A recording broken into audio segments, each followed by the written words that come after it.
En 2021, on ne sait pas. Mais les élections, je crois qu'il faut être observateur.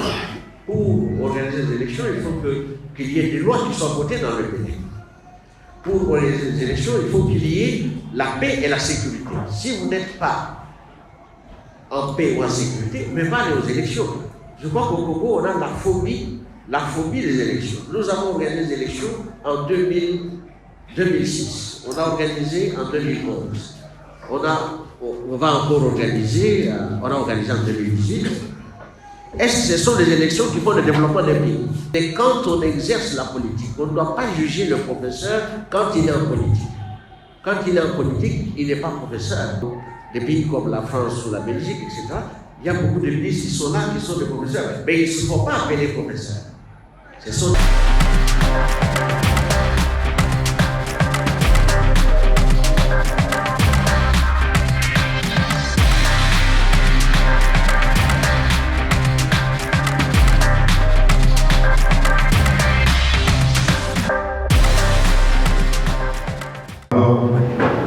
Distingués invités, comme je l'ai dit à l'entame de mon propos, nous sommes ici pour la sortie officielle du parti politique Parti socialiste pour l'intégrité et la justice. C'est un nouveau parti politique qui s'ajoute à d'autres, mais chaque parti politique a sa particularité. Voilà pourquoi, aujourd'hui, nous allons aussi suivre les fondateurs de ce parti politique qui doivent nous expliquer le bien fondé de ce nouveau-né dans le monde politique. Je vous signale que ce parti politique vient d'avoir son agrément et le prof Bakan déjà, je lui accorde la parole pour un aperçu sur ce parti. Professeur, vous avez la parole. Messieurs les présidents des partis amis, mesdames et messieurs les invités, chers camarades, bonjour. Moi, je voudrais d'abord commencer par vous remercier pour votre présence dans cette salle à l'occasion de la sortie officielle de notre parti, le Parti socialiste pour l'intégrité et la justice. Cette organisation a été créée dans un but précis. Avoir une organisation politique qui lutte contre les antivaleurs qui se sont installées dans notre pays depuis des années et promouvoir la justice, une justice équitable. Et c'est dans ce contexte-là que les fondateurs ont pensé qu'il fallait entrer dans cette arène pour contribuer à l'éducation des acteurs politiques et sociaux afin que ces derniers fondent leurs actions au service du développement sur base de certaines valeurs, les valeurs morales, éthiques, devant permettre aux générations futures de faire la vraie politique, parce que la politique, c'est pas le vice, ce n'est pas des invectives, c'est quelque chose de noble, c'est de l'altruisme. Et c'est dans ce contexte-là que nous avons pensé qu'il fallait qu'on crée une organisation pour participer à la formation, à l'éducation, à la sensibilisation de notre peuple sur les idées fondamentales et les valeurs sur lesquelles on peut construire un état de droit, véritablement de droit, devant permettre de contribuer au développement du pays. Et cela a été fait dans le cadre du contexte actuel, vous savez le contexte actuel qui est marqué par la guerre d'agression. Pour gagner cette guerre, il faut avoir l'information nécessaire. Et cette information, si on ne la donne pas aux populations, nous risquons de subir ce que les peuples qui ne se sont pas défendus ont subi, c'est-à-dire l'esclavage. Et ce sont par la prise de conscience que nous avons eu cette idée de créer ce parti politique, qui en réalité a été créé en novembre 2021. Mais on a pris le temps pour pouvoir le rendre officiel, et l'occasion a été donnée cette fois que nous puissions sortir officiellement pour être au service de notre peuple et au service du progrès social. Je vous remercie.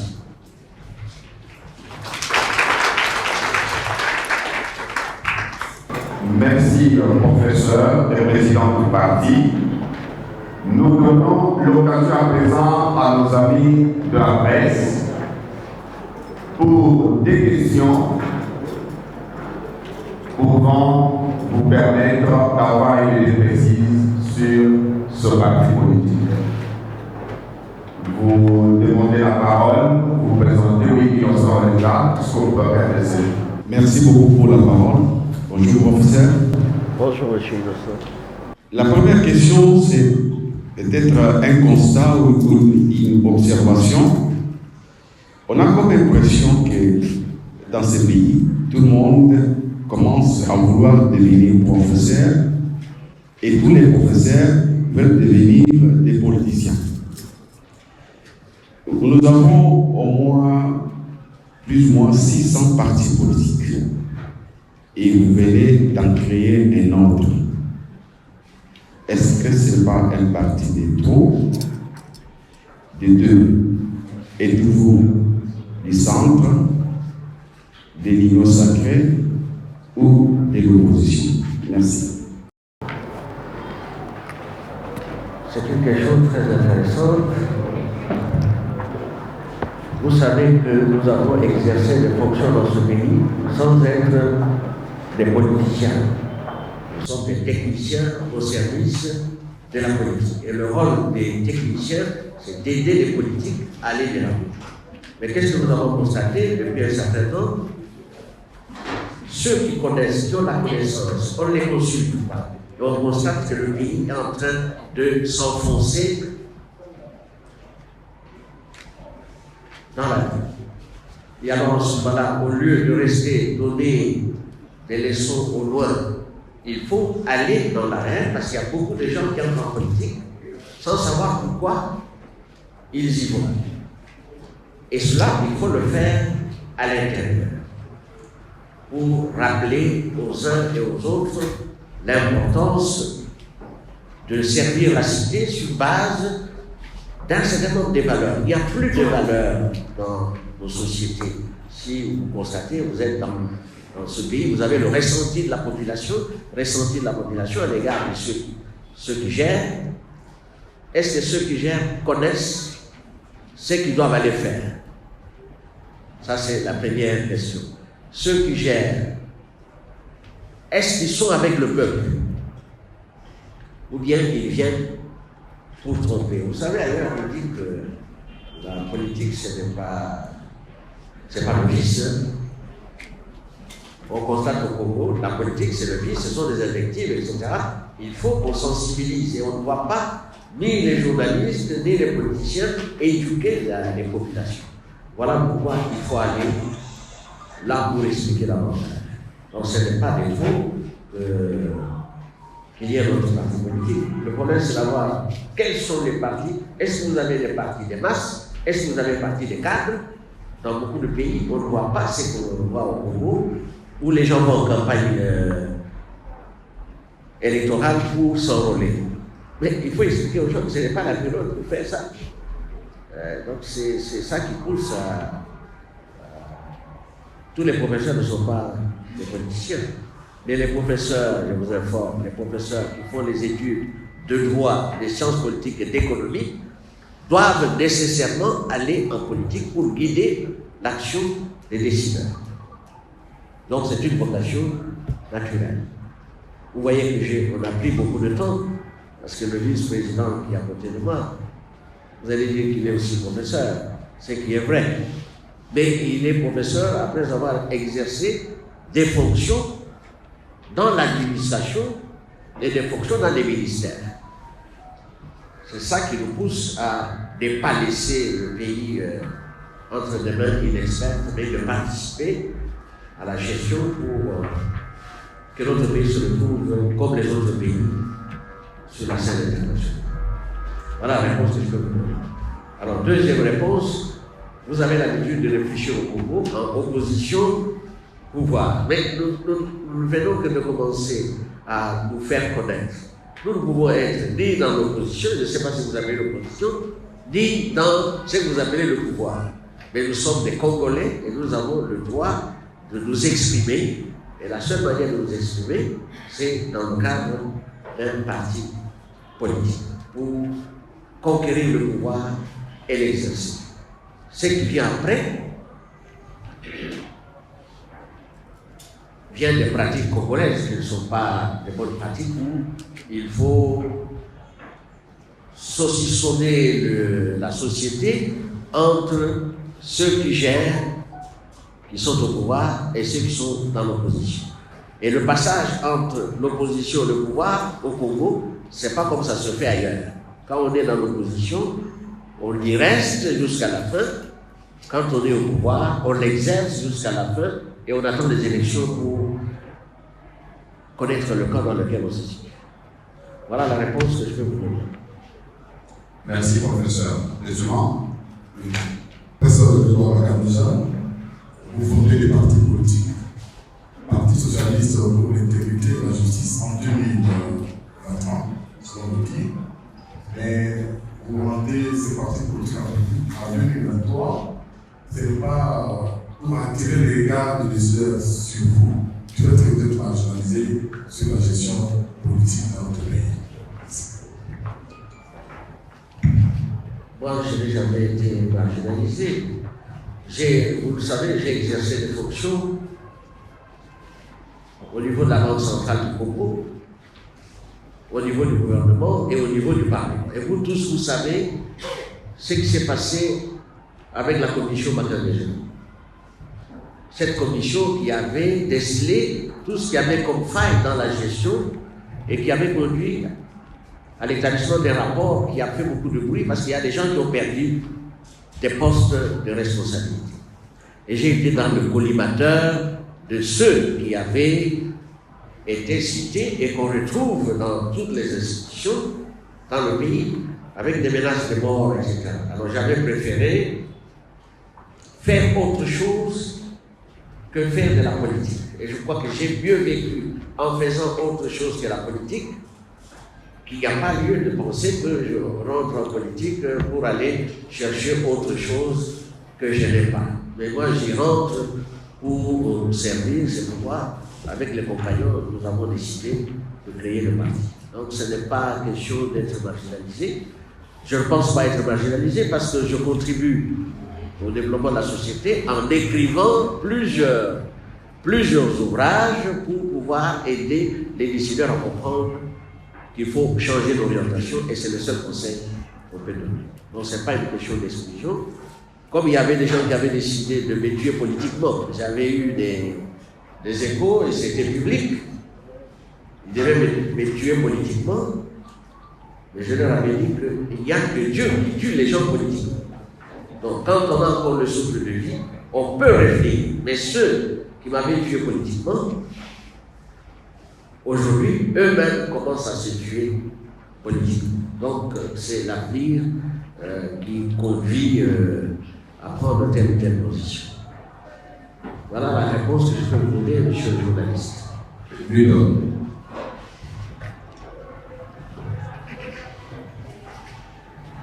Je peux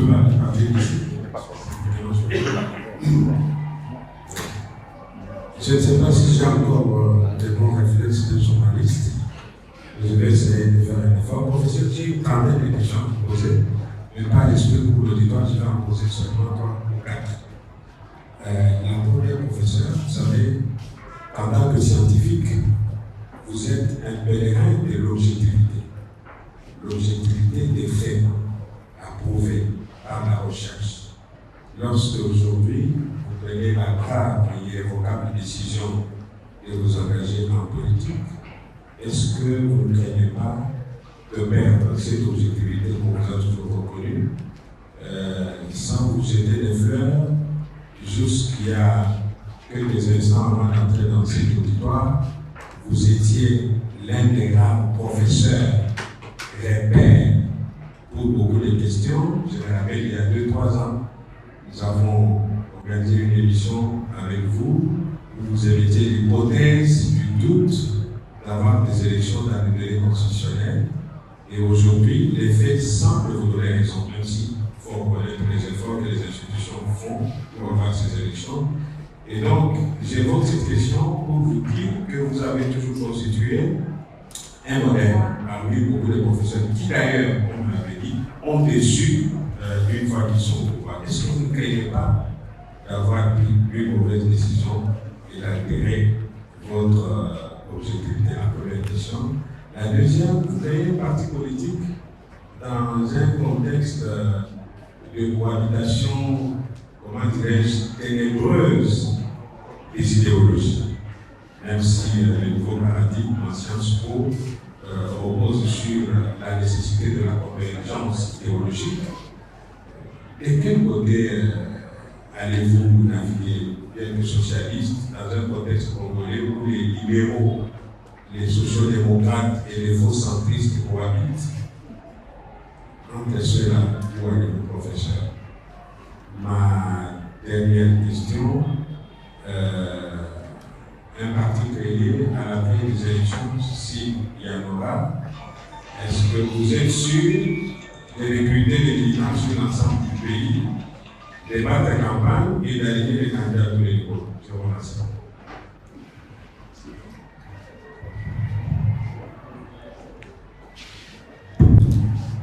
Bon, je réalise les 3 questions. Je vais vous donner ce que je peux apporter comme réponse. L'objectivité, je la garderai jusqu'à la fin de ma vie. Je vais vous donner quelques exemples que vous pourrez peut-être chercher auprès d'un président qui est encore en vie, ancien président. Mais à l'époque où j'étais avec le président Laurent Désiré Kabila, lorsqu'au Conseil des ministres, des collègues racontaient autre chose que la vérité,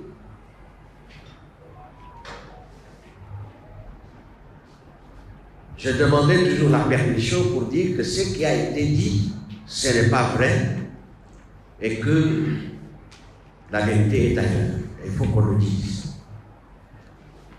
Deuxième exemple, c'est pendant la transition. Pendant la transition, vous savez comment on gérait les choses. Et pendant la transition, nous avons eu un problème avec des lois à l'Assemblée nationale qui avaient été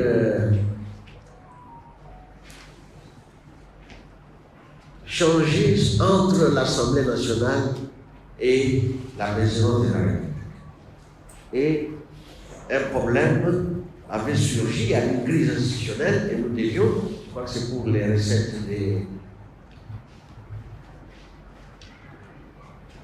certaines entreprises publiques, comme l'ONT,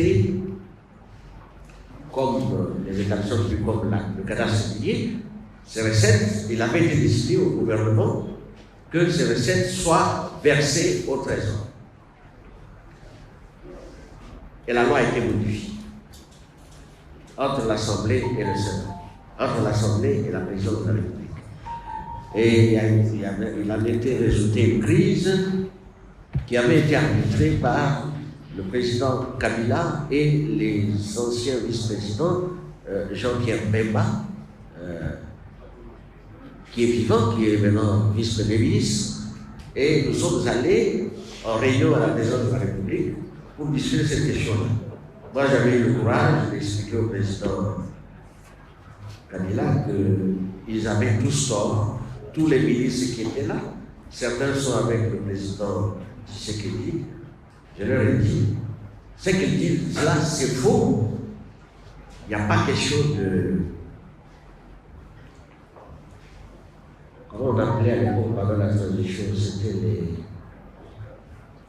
quand vous êtes de gouvernement, ah, c'était pas la fin des composants. Et j'avais dit au président qu'en matière de soutirage des recettes de l'État, pour ne pas dire de vol, il n'y a pas de composantes. Tout le monde peut prendre en ce moment-là. Il n'y a pas d'opposition de pouvoir parce qu'il faut prendre de l'argent.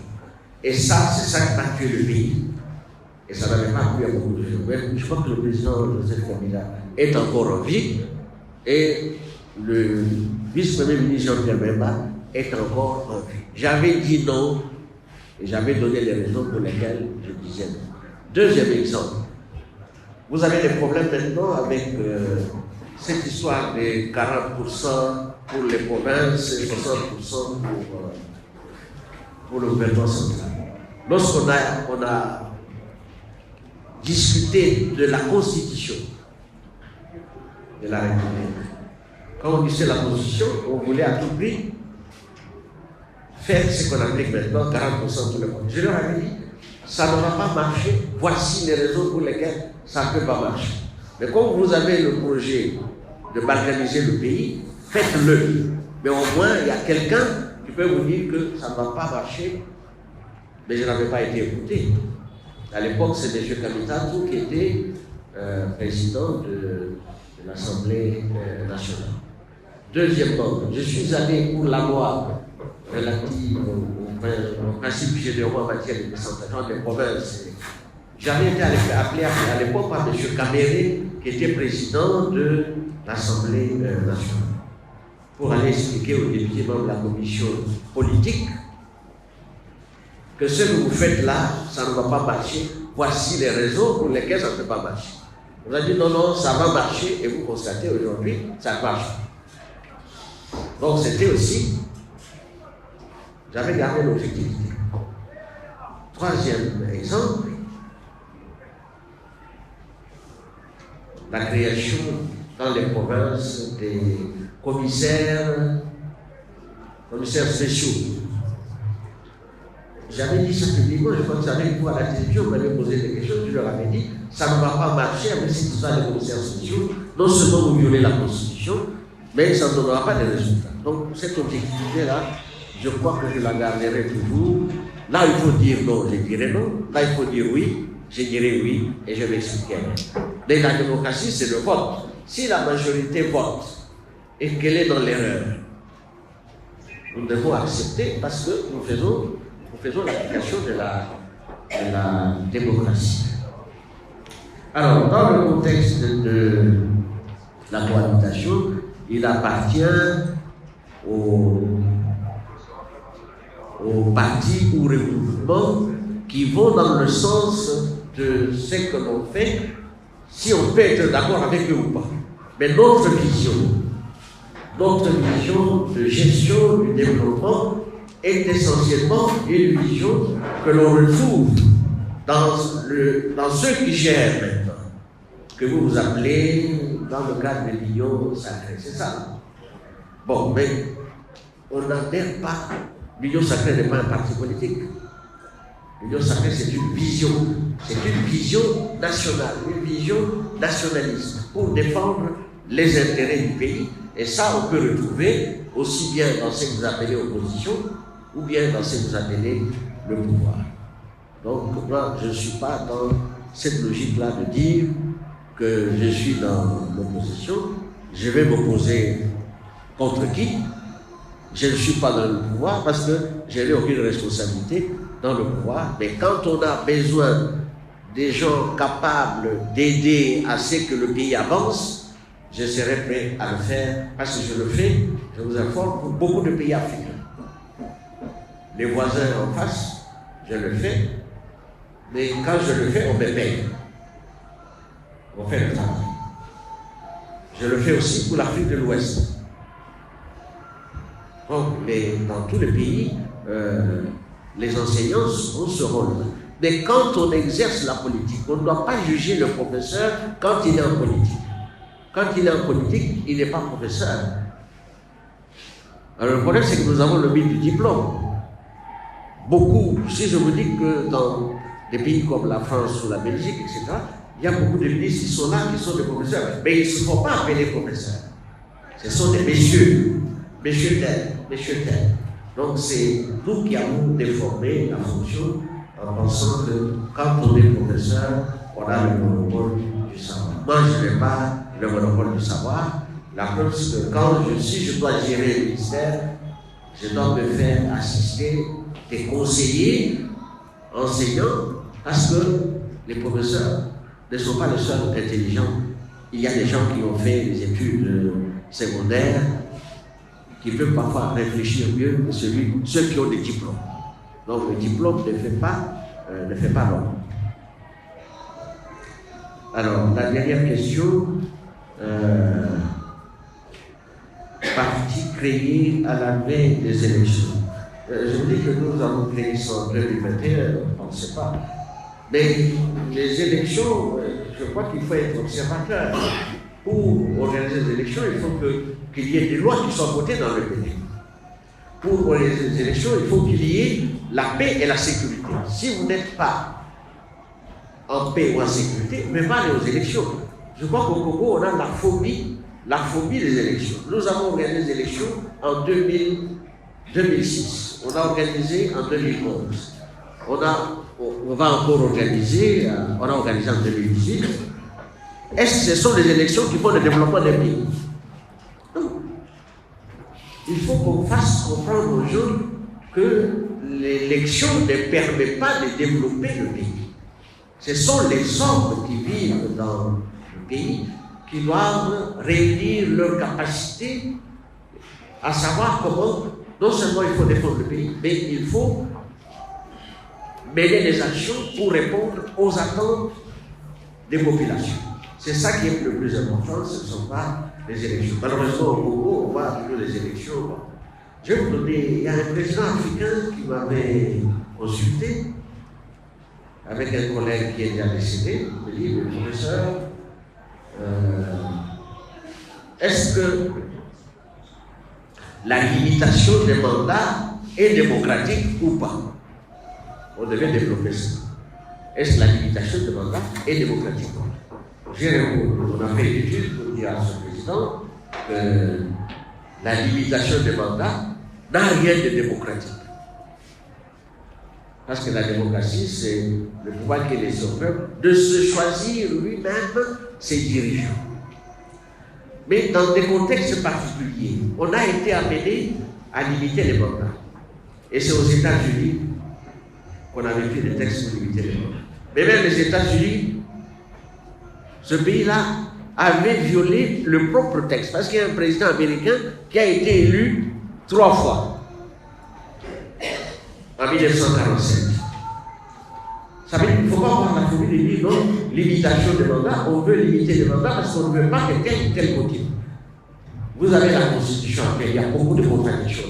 C'était une Constitution qui avait élaborée par les belligérants pour dire non, si M. Kabila est là, il ne faut pas que la prochaine fois on va coller par ici, parce qu'on sait piéger ça. C'est ça qui fait que nous avons une Constitution qui est pour moi un chiffon qu'il faut réviser et la faire écrire par des êtres normaux pour asseoir des institutions qui iront au-delà des personnes qui sont là. Et c'est pourquoi dans notre parti, parmi les propositions, nous demandons par exemple qu'on puisse revoir la Constitution dans son ensemble. Deuxièmement, qu'on puisse aussi lever la suspension de la peine de mort pour pousser les gens à comprendre qu'il faut protéger la vie d'autrui. Vous voyez tout ce que nous avons dans les territoires, les gens exécutent leurs concitoyens et puis finalement, après ils sont lavés par les parlementaires pour dire voilà, amnistie. C'est l'amnistie qui nous conduit à la situation que nous avons maintenant, où on voit des gens qui tuent, qu'on retourne dans les fonctions, mais quelle image nous laissons à nos enfants? Nous avons décidé donc de ne pas nous laisser faire et laisser la situation telle qu'elle pour qu'à l'avenir, les enfants puissent nous insulter pour dire nous avons eu des parents, mais c'était des idiots. Alors, nous voulons faire quelque chose pour qu'on ne nous traite pas d'idiots par les générations futures.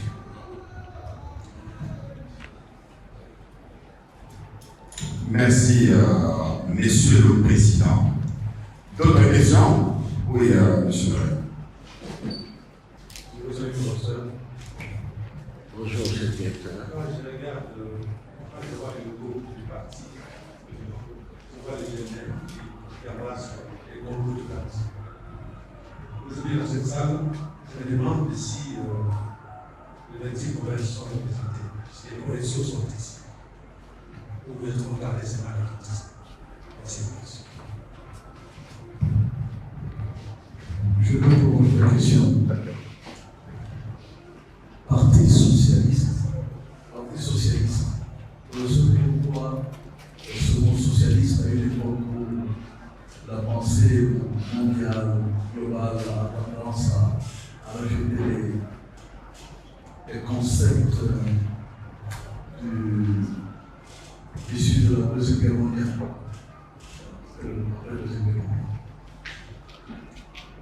Vraiment, les socialistes, capitalistes, on a tendance à les abandonner. Pourquoi vous revenez sur cette dimension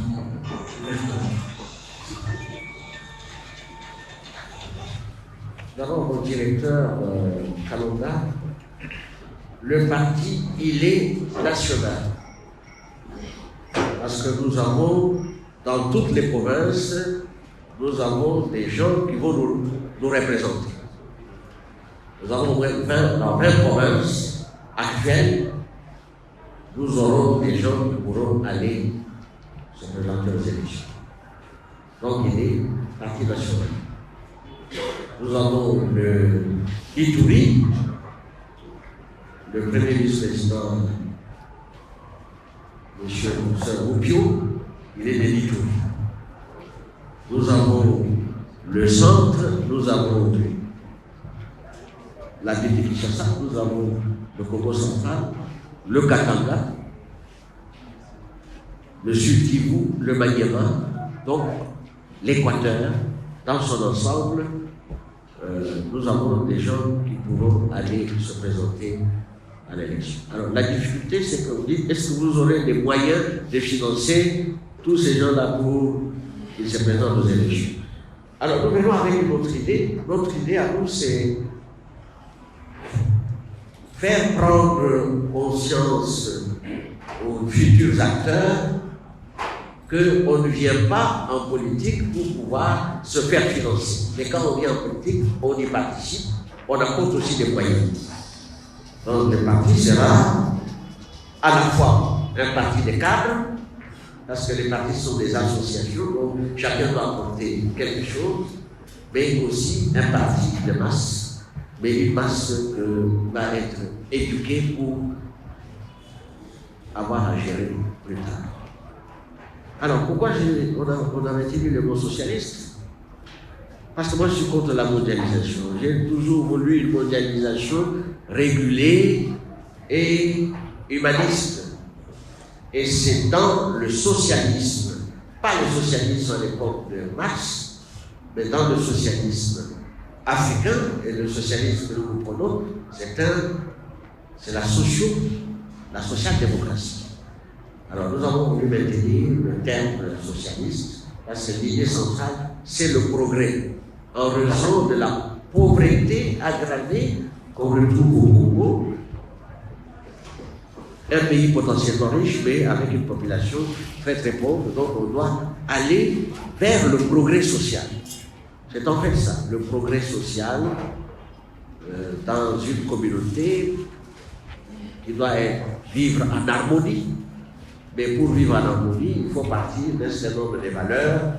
Et je crois que dans le socialisme d'une manière générale, les grandes valeurs, ce sont les valeurs morales, les valeurs éthiques et la justice sociale.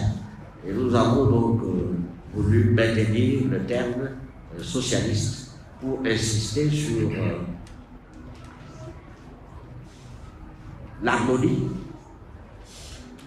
Nous avons insisté sur l'intégrité, parce que nous avons constaté qu'au Congo, suite à la prolifération des comportements déviants, il faut ramener les gens à plus d'honnêteté et surtout l'honnêteté dans la gestion. Donc avoir une certaine probité morale. on constate que quand on vole dans la caisse de l'État, c'est-à-dire non seulement on viole une des lois laissées par Moïse, mais on vole et puis on se retrouve encore à l'église pour prier. Donc on doit faire prendre conscience aux gens qu'en volant l'État, on se vole soi-même. On a tellement volé l'État que le pays est dans la situation qui est la nôtre aujourd'hui. Pays pauvre, très endetté.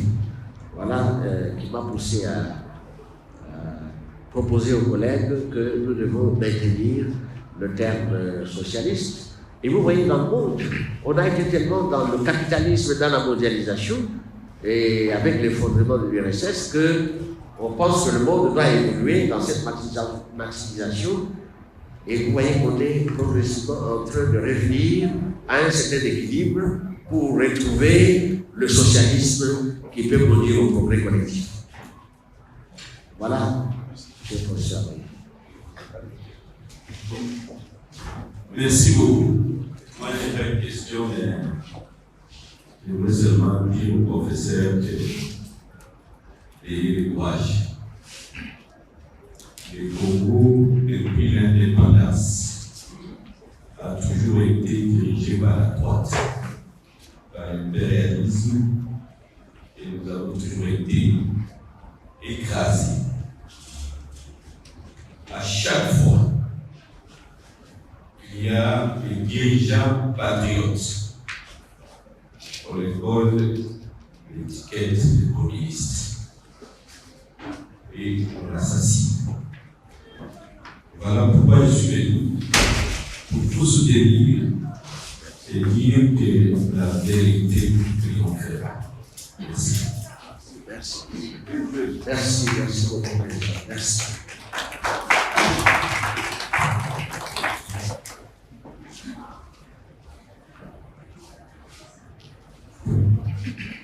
Merci, professeur. Je suis M. Luc Rougemal. Je suis du journal L'Observateur et je suis chargé de communication à l'ambassade d'Espagne à Kinshasa. Professeur, j'ai une petite question. Je me rends compte que depuis plus de 30 ans, depuis l'ouverture démocratique du pays en 1990, la plupart des partis politiques évoluent en vase clos. Chacun mène sa campagne seul. Je voudrais savoir, pour le cas de votre parti, est-ce que vous serez prêt à échanger, à créer des passerelles avec d'autres partis de médiance communiste face aux défis de l'heure, notamment la mondialisation que vous détestez personnellement, la question du changement climatique, les pillages des ressources des pays du Sud, comme a dit le président, et même la question du climat des affaires. Est-ce que vous êtes plus prêt à créer des passerelles avec d'autres partis pour que votre action aboutisse? Je vous remercie. Les passerelles sont évidentes, monsieur le journaliste. Je vous informe qu'on a une autre idée du socialisme ou du communisme. Je sais que le communisme n'existe plus dans le monde aujourd'hui, mais le socialisme, c'est tout ce qui existe dans toutes les sociétés. Moi, j'ai milité dans le socialisme depuis les années 80, à l'époque où nous étions aux études à l'étranger, et nous étions déjà à l'époque dans l'option d'aller vers l'alliance avec l'économie, parce que l'économie évolue dans l'ensemble des systèmes. Mais on nous a fait croire que ça peut mieux aller, c'est seulement quand on est dans le capitalisme. Alors nous sommes dans le juste milieu. Si vous allez dans des pays comme la Belgique, vous avez des socialistes qui sont au pouvoir. Ils sont associés avec les libéraux et parfois même avec le peu de communistes qui existent encore. Donc c'est une question de programme. Il n'y a pas de division aussi profonde entre les idéologies qu'on voit ailleurs. Moi, j'ai été pratiquement dans la lignée avec Michel Rocard, que j'avais fait venir ici à Kinshasa 2 fois. Et donc, le socialisme de Michel Rocard mais c'est ce qu'on retrouve aujourd'hui, même dans ce que fait le président actuel, M. Macron. Il était socialiste. Après, il s'est orienté. Tout ça pourquoi? Sous l'influence des grandes multinationales qui dirigent le monde. Voilà pourquoi je dois remercier le président Augustin Kama. Chaque fois qu'il y a des présidents qui pensent parti, qui pensent l'État, excusez-moi, ils sont à tort considérés comme étant des socialistes. Et dans les pays capitalistes, il y a du socialisme dans la gestion. Quand vous avez dans les pays capitalistes avec les mutuelles, certaines organisations, c'est du socialisme. Parce qu'on tient compte au moins de la nécessité qu'il y a d'associer le travailleur à la gestion et d'accorder aux ouvriers des avantages par une répartition du profit provenant des bénéfices réalisés par les grandes sociétés. Donc il n'y a pas une démarcation entre socialisme et capitalisme, il y a toujours des passerelles. Et la gestion actuelle en gros, c'est une question qui combien à la fois les éléments du capitalisme, mais aussi les éléments du communisme. Alors la particularité lorsqu'on est la notion socialiste, c'est d'éviter que les capitalistes s'enrichissent trop davantage et paupérisent les populations. Voilà ce que je peux donner comme élément de réponse, monsieur le journaliste. Les passerelles ont toujours existé. La preuve, c'est que vous êtes dans le pays où les communistes, les capitalistes et les socialistes, plus les libéraux, sont réunis. Merci, professeur. Il y a encore d'autres questions? Il n'y en a pas. Je voudrais présenter les fondateurs de ce parti politique. Nous avons Grégoire Bakambé-Jorampoumou, qui est président. Professeur, si vous pouvez vous lever pour qu'on vous voit bien.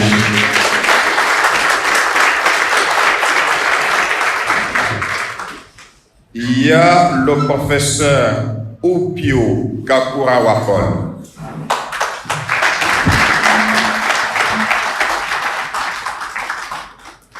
Professeur Jean-Claude Batebois n'est pas là.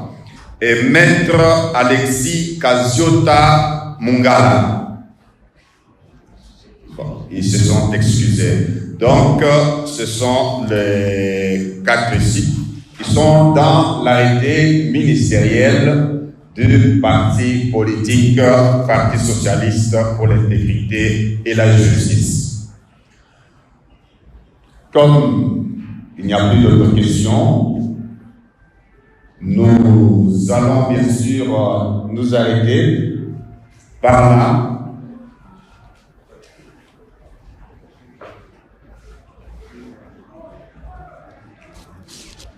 Vous avez reçu des chemises là. Il y a les documents du parti. Il y a le projet de société du parti. Il y a une fiche d'adhésion que vous pouvez remplir après avoir lu. Il y a également les statuts du parti. Tout se trouve là-dedans et je crois que vous aurez une idée précise sur le Parti socialiste pour l'intégrité et la justice. Mesdames et messieurs, encore une fois, au nom de responsables de ce parti politique, Parti socialiste pour l'intégrité et la justice, nous vous disons également merci pour votre disponibilité et pour lier l'utile à l'agréable. On va rester un moment pour un cocktail et surtout pour un bon week-end. Merci beaucoup. On va pouvoir quand même saluer les présidents des partis, amis et frères qui sont dans cette salle. Et là, le président pouvait le faire. Bon, je commencerai. Vous avez le Augustin Kama, qui est le président du mouvement M17.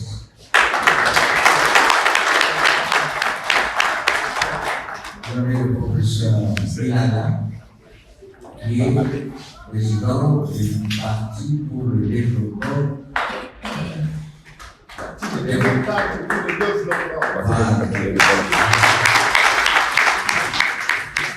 Vous avez une délégation des membres de la combination de vision moderne Tshisekedi Félix pour le Congo.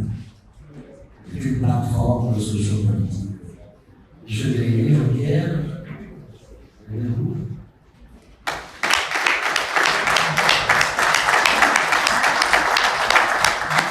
Vous avez le groupe assez les amis du conservateur déjà, c'est depuis plusieurs années, avec les Chauvins et tout ce groupe.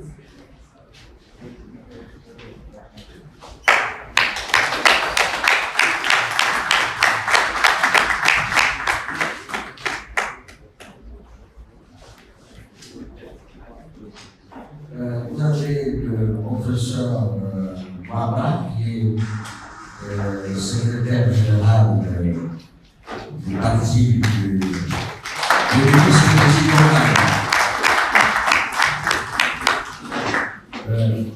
Le professeur Dilolo.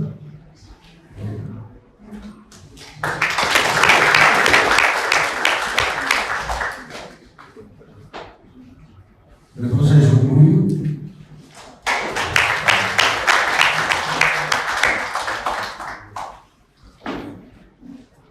Honorable Ingoueka. Merci.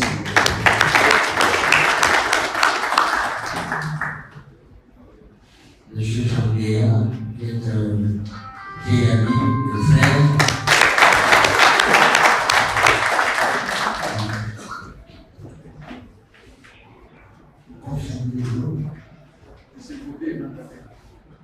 Monsieur Gauthier Matavel, qui est le président du Parti démocratique et social.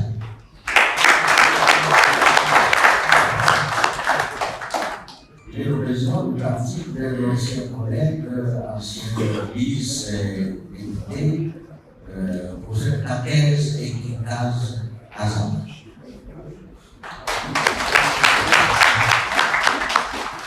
Et tous les autres anonymes, je voudrais vous dire merci d'être venus prendre part à cette cérémonie de sortie de notre parti.